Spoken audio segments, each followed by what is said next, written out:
Le centre hospitalo-universitaire CHU Mohamed Nadir de Tizi Ouzou a tenu les mercredis et jeudis 14 et 15 novembre 2018 ses 24e journées médico-chirurgicales au niveau de son auditorium et ses salles annexes.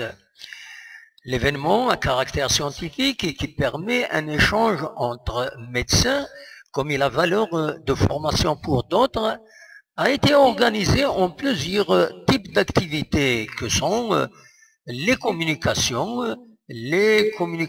affichées, les tables rondes et une exposition de nouveaux matériels médicaux.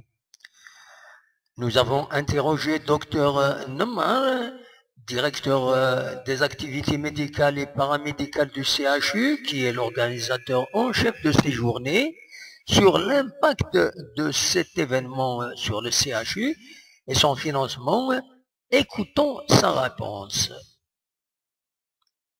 Qui ont eu cette année, et comme chaque année au mois de novembre, nous organisons ce jour de journée, de manifestation scientifique, où il y a un échange d'abord d'expérience entre les différents hôpitaux. Et ça sert aussi de formation pour nos médecins, pour acquérir des formations, pour acquérir des connaissances. C'est un échange d'expérience et une acquisition d'enseignement pour nos médecins. Pour cette année, combien de participants, surtout les gens qui viennent former? Ouais. Donc, pour les participants, nous avons 85 communications libres, 75 communications affichées, c'est-à-dire en poster, plus les 6 tables rondes où il y a différents professeurs qui discutent d'une pathologie bien précise. Oui. Comme on a la pathologie du sommeil, on a les lymphomes, les lymphomes non-Hodgkiniens, c'est-à-dire l'hématologie, c'est le cancer du domaine. Les défis de la biologie, enfin, les différents thèmes. Pour le financement, disons, de ces journées, ça prend beaucoup de...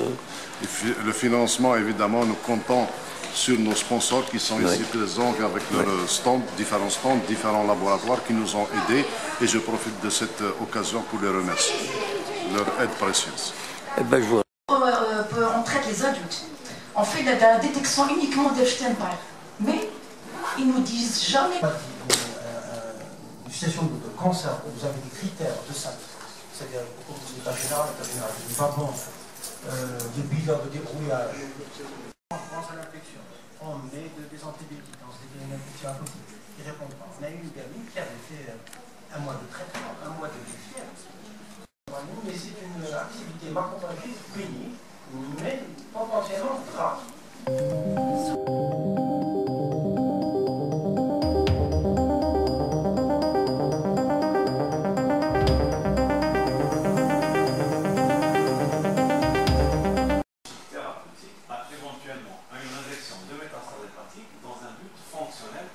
Donc c'est pour ça qu'il faut lutter contre, même si c'est bénin, mais il faut lutter contre.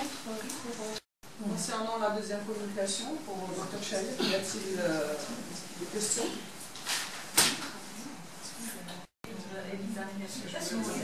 Comment vous avez pensé pour cette histoire identifier ce cas qui était un peu bizarre, donc la moelle est négative. Donc on nous donne des lames, on nous achemine des lames hémodiluées, genre frottis sanguin. Donc on va rien retrouver. Donc pour vous dire qu'on n'exclut pas. Voilà, c'est vrai que ça apporte la certitude quand on voit la forme investigation.